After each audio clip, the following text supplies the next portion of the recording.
lovely people of the internet, I am the Breathing Canvas, and today I'll be showing you how I did my pearl-inspired design for the Birthstone of June with a little hint to Cancer. Let's get started. Question for you. Why is there so much emphasis on pearls? Like, I think there's the saying, more precious than pearls.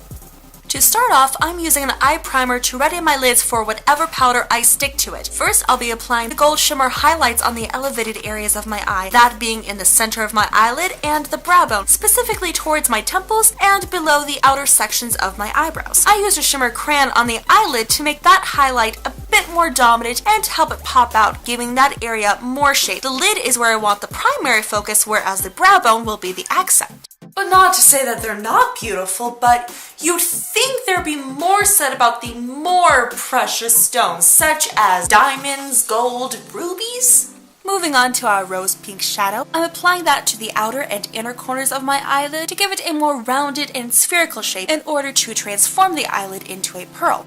I'm also bringing that into my crease and bringing it out into a slight cat eye.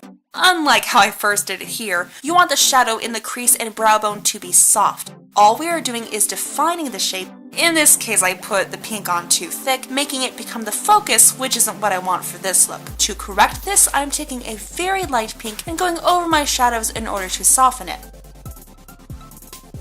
To bring this design full sphere, I'm putting the gold highlight on the inner corner of my eye and the very light pink shadow on the rest of my lower lash line. And about not throwing pearls to swine. It tossed some scraps, not precious stones. And why would you throw them? Maybe they were seeking shelter after a beast was destroying all their homes.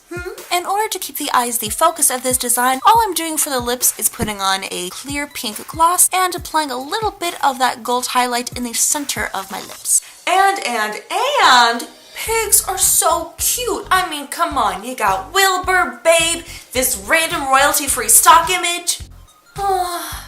Pigs. I am placing on a cream blush as a base, then a mix of glittery light pink and a gold shimmer blush.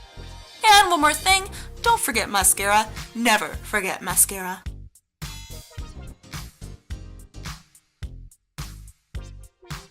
Now that I'm thinking of it and it's on my face and there's nothing I can do to change unless I wanted to wipe this off and create the video all over again, but of course now I'm not going to do that. Silver with a touch of pink probably would have been better than rose gold and rose. I'm gonna justify it somehow. Going along with the theme of wasting precious pearls makes me think of what I did to a very precious necklace when I was about 5 years old. Sorry, Mom. So you know when you're a little girl and you just want to go into your mom's jewelry box because you want to be as pretty and special as her? I wanted to try the necklace and I thought that my head was tiny enough for me to be able to just slip the necklace over my head. And I did this on the back porch where there's slates in between every single plank. Yeah, those pearls weren't found again. And that is my pearl-inspired design for June, and it's July, and maybe it's even August. Who knows when this video is gonna come out? Seriously, who knows? Thank you so much for watching this video. I hope you liked it. If you did, please let me know by clicking on that thumbs up button down below, and please give me a little cyber hug by clicking on that subscribe button. It's a button for you, but joy for me. Thank you so much. Hang around, so hopefully soon, while it's still this month, I'll be showing you my ruby design for July, and we'll be all caught up, at least for that moment. Then I'll probably get sidetracked with more things, but you know, life. Thank you so much again, and I will see all of you lovelies next time. Bye. Why am I bobbing my head around like a bobblehead?